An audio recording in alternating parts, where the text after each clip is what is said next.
سلیمان کہتے ہیں ناگ کے پیچھے جانا پڑے تو چلے جانا، لیکن کبھی ناجائز حسن کے پیچھے نہیں جانا، کیونکہ ناگ ڈسے گا تو جان جانے کا خطرہ ہے، اور حسن ڈسے گا تو ایمان جانے کا خطرہ ہے۔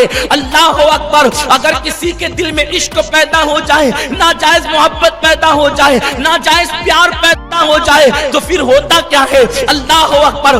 آئیے اس کے نقصانات پہلے میں آپ کو گناؤں، آپ اس کو محسوس کر سکتے ہیں۔ جناب سلیمان کہتے ہیں ناگ کے پیچھے جانا پڑے تو چلے جانا، لیکن کبھی ناجائز حسن کے پیچھے نہیں جانا، کیونکہ ناگ ڈسے گا تو جان جانے کا خطرہ ہے، اور حسن ڈسے گا تو ایمان جانے کا خطرہ ہے۔ اللہ اکبر۔ اگر کسی کے دل میں عشق پیدا ہو جائے، ناجائز محبت پیدا ہو جائے، ناجائز پیار پیدا ہو جائے، تو پھر ہوتا کیا ہے؟ اللہ اکبر۔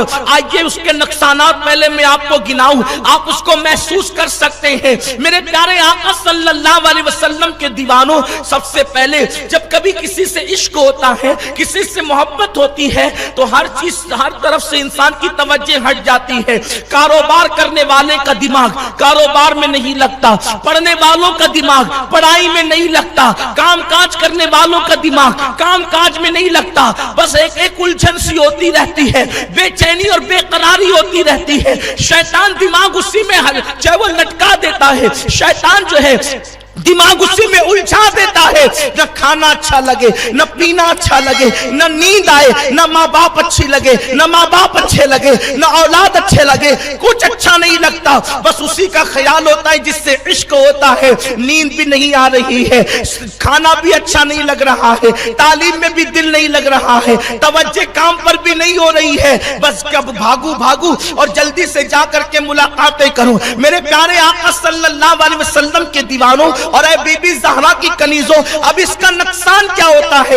جب انسان پڑھائی پہ توجہ نہیں کرے گا تو وہ کامیاب ہونے کی بجائے ناکام ہوگا، وہ ناکامی کا منہ دیکھے گا۔ اسی لیے آپ دیکھیں، آج سے پہلے علمی صلاحیتوں کا جو معیار تھا مسلمانوں کا، آج وہ کتنا گھٹ گیا ہے۔ ڈگریاں تو پاس میں ہیں مگر صلاحیتیں پاس میں نہیں ہیں۔ اس کی وجہ یہ ہے کہ آج مسلم بچے کالج کے زینے پہ قدم رکھنے کے بعد اب کتابوں کو کم پڑھتے ہیں، چہروں کو زیادہ پڑھتے ہیں۔ مسلم بچیوں کا حال یہ ہے، اللہ اکبر۔ اس طریقے سے اللہ بچیوں کی توجہ بھی اس طرف ہوتی جا رہی ہے کہ کتابیں کم پڑھتی ہیں، فضول کام زیادہ کرتی ہیں۔ اللہ اکبر۔ اور یاد رکھنا، یہ بھی میں آپ کو بتا دوں، ہندوستان کے اندر آپ میرے پاس موجود ہے، اوروں کے پاس بھی موجود ہوگی، اس میں یہ بات لکھی ہوئی ہے کہ باضابطہ طور پر مسلم لڑکی اور لڑکیوں کی توجہ کو تعلیم سے ہٹانے کے لیے کچھ لوگ کالج میں چھوڑے جاتے ہیں، تجارت سے ہٹانے کے لیے کچھ لوگوں کو منڈی میں چھوڑا جاتا ہے، اور وہ محبت کے بہانے تم تک آتے ہیں، پیار کی سوگات لے کر تم تک آتے ہیں، بڑے بڑے تحفے تمہیں دیتے ہیں، بڑے بڑے وعدے تم سے کرتے ہیں، بڑی بڑی باتیں تم سے کرتے ہیں۔ اب بھولا بھالا بیچارہ مسلمان لڑکا کسی لڑکی کے دامے فریب میں، اب بتائیں اگر کوئی حسن کی ملکہ اس کو تحفہ بھی دے، اللہ اکبر، اس کے ساتھ وعدے بھی کرے، وفا کی قسمیں بھی کھائیں، زندگی گزارنے کے لیے جو ہے وہ سر پہ ہاتھ رکھ کر کے قسمیں بھی کھائیں، تو ایک نوجوان تو پگھل جائے گا۔ اور لڑکیوں کا یہی حال ہے، ہماری بچیاں تو اور زیادہ بھولی بھالی ہے۔ تو میرے پیارے آقا صلی اللہ علیہ وسلم کے دیوانوں، کبھی کوئی ہم مذہب بن کر آئے گا، کبھی کوئی غیر مذہب بن کر آئے گا، لیکن یاد رکھنا کسی بھی لباس میں آئے وہ تمہارا کبھی محسن نہیں ہو سکتا، وہ کبھی بھی تمہارا جو ہے وفادار نہیں ہو سکتا۔ ان کو باضابطہ طور پر صہیونی طاقتوں کی طرف سے چھوڑا گیا ہے، اسلام دشمن طاقتوں کی طرف سے، تاکہ تمہاری بیٹیاں کالج میں نمبر آگے نہ لا سکیں۔ اللہ بلکہ یہاں تک کہ یہ سازش ہے اسلام دشمن طاقتوں کی طرف سے کہ مسلم بیٹیوں کے پیٹ میں اللہ اکبر یہود و نصارہ کے بچے پرورش پائیں۔ میرے پیارے آقا صلی اللہ علیہ وسلم کے دیوانوں، کتنی بھیانک یہ سازش ہے، اس سازش کو سمجھنے کی ضرورت ہے۔ لیکن اللہ اکبر، وہ وعدے کرتے ہیں، وہ تحفے دیتے ہیں، اور